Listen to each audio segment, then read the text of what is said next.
नमस्कार दोस्तों।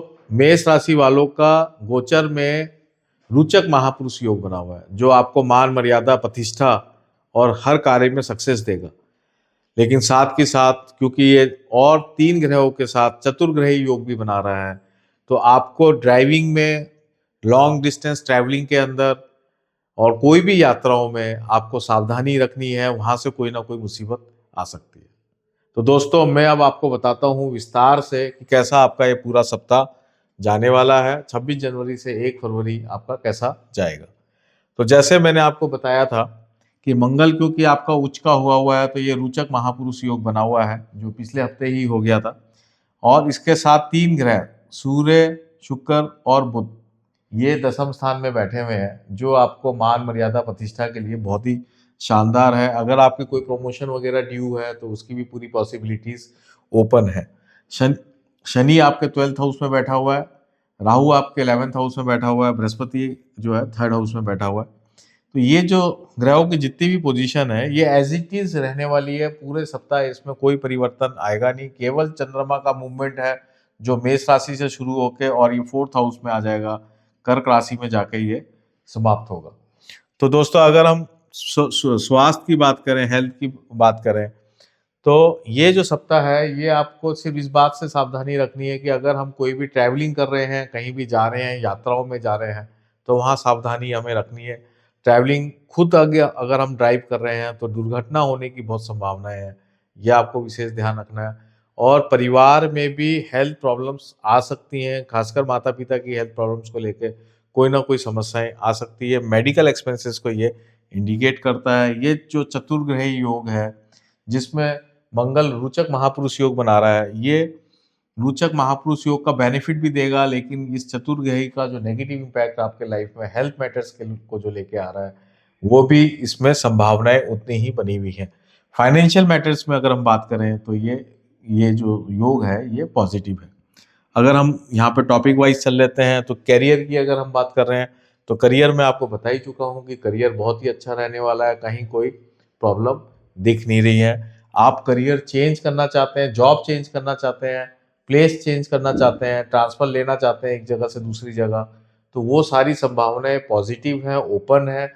आप जैसा चाहते हैं वैसा हो सकता है। आप उस तरह के प्रपोजल सामने रखिए, उस तरह का काम एक्शन करिए तो आपकी बात बन सकती है। वेल्थ को लेके ये जो टाइम है ये ओवरऑल अच्छा है। राहु आपके लाभ स्थान में बैठा हुआ है। वेल्थ का जो ग्रह होता है वो शुक्र होता है, वो भी 10th हाउस में आपका बैठा हुआ है। धनेश भी यहाँ पे आपका शुक्र है, वो भी 10th हाउस में मंगल के साथ बैठा हुआ है, जो कि बहुत ही अच्छी बात है। लग्नेश के साथ बैठा हुआ है। और बृहस्पति जो भाग्य से आपकी कुंडली में और भाग्य के कारक ग्रह भी हैं, ये लाभ स्थान को देख रहे हैं। तो ओवरऑल लाभ मिलने की संभावनाएं पूरी है। जहां से भी पैसा आपका आ सकता है, बेनिफिट हो सकता है, वहां से पैसा आने की पूरी संभावनाएं प्रॉपर बनी हुई हैं। आप अच्छा इन्वेस्टमेंट्स भी कर सकते हैं। इन्वेस्टमेंट्स का भी योग बना हुआ है। शनि आपको इन्वेस्टमेंट्स कराने के लिए आया है। अगर आप गाड़ी वगैरह खरीदना चाहते हैं तो वो संभावनाएं भी बड़ी स्ट्रांग बनी हुई हैं, ये भी इसमें आ रहा है। अब हम रिलेशंस की बात कर लेते हैं। रिलेशंस के लिए हम शुक्र को लेंगे। शुक्र जो है 10th हाउस में बैठा हुआ है। राहु आपके 7th हाउस को देख रहा है, बृहस्पति 7th हाउस को देख रहा है। तो ये जो पोजीशन है, ये इस पोजीशन को इस बात को इंडिकेट होता है कि अगर आप प्रेम संबंध में हैं तो आपके प्रेम संबंध जो है वो इंक्रीज होने का टाइम है, वो बेटर होगा। अगर आप नवीन प्रेम संबंध भी इसमें बन सकते हैं और आपके कुलीग्स के साथ बहुत आपका अच्छा व्यवहार रहेगा, ये इस बात को इंडिकेट कर रहा है। गृहस्थ जीवन ओवरऑल अच्छा ही चलेगा, कुछ भी उसमें अच्छा खराब नहीं होने वाला है। गृहस्थी बिल्कुल बढ़िया चलने वाली है। दूसरा, सिर्फ इसमें पत्नी की तबीयत को लेके थोड़ी सी समस्या हो सकती है और आपके जीवन साथी अपने करियर को लेके बहुत बिजी हो सकते हैं, क्योंकि 7th लॉर्ड 10th हाउस में है, जो इस बात को इंडिकेट करता है कि आपकी जो पत्नी है या पति है वो करियर के प्रति ज़्यादा फोकस है। वहाँ पे कुछ ना कुछ अच्छा ही होने वाला है। तो ये ओवरऑल अगर हम रिलेशंस की बात करें तो सब अच्छा है। पेरेंट्स की रिलेशन को लेके हेल्थ प्रॉब्लम मुझे दिख रही है, वैसे तो और कोई मुझे प्रॉब्लम दिख नहीं रही है। और केतु आपके 5th हाउस होने से संतान को लेके थोड़ी चिंताएं जरूर रहेंगी। वहां पे आप जरूर फोकस करिएगा, क्योंकि 10th हाउस में बहुत सारे प्लैनेट हैं, 12th हाउस में प्लैनेट हैं, 11th हाउस में और 9th हाउस में प्लैनेट हैं। ये सब संतान की चिंता को लेके इंडिकेट करते हैं। तो हो सकता है आप संतान के वेलफेयर के लिए कोई ना कोई योजनाएं बनाएं या कोई ना कोई ऐसी बात हो जो संतान की तरफ आपको आकर्षित या फोकस करेगी। स्टूडेंट्स की अगर हम बात करें तो स्टूडेंट्स के लिए ओवरऑल ये टाइम एवरेज कहूँगा। हो सकता है आप गलतियां बहुत करें, खासकर जब आप कंपटीशन के एग्जाम दें तो उसमें गलतियां करने के बहुत ज़्यादा चांसेस हैं। बार बार आप उसको रिव्यू करें। कोई भी किसी को आप अपॉइंटमेंट देते हैं, कहीं मिलना जाना चाहते हैं या कोई भी चीज़ आप फिक्स करते हैं तो उसको आप विशेष ध्यान दें, टाइम मैनेजमेंट पे ध्यान दें और जो आप बात कर रहे हैं उस पर भी आप ध्यान दें। वैसे आपका 10th हाउस में बहुत सारे प्लैनेट होने से ये बेटरमेंट की तरफ ही दिखाई दे रहा है, ये कुछ गड़बड़ नहीं दिखाई दे रहा।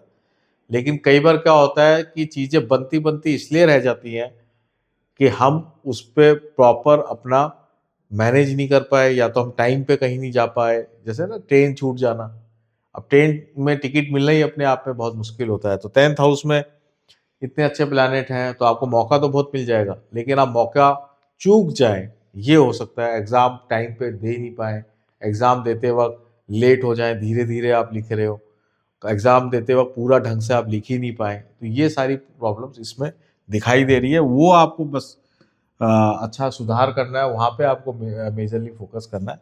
ओवरऑल टाइम ये शानदार है। स्पिरिचुअल और रेमेडी के लिए मैं यही बात करूँगा कि आप इस केस के अंदर तो इस वक्त गणेश जी की रेमेडी ही ठीक रहेगी। आप भगवान गणेश का गणेश अथर्सीस का आप पाठ कर सकते हैं, वो आपको फायदा करेगा। और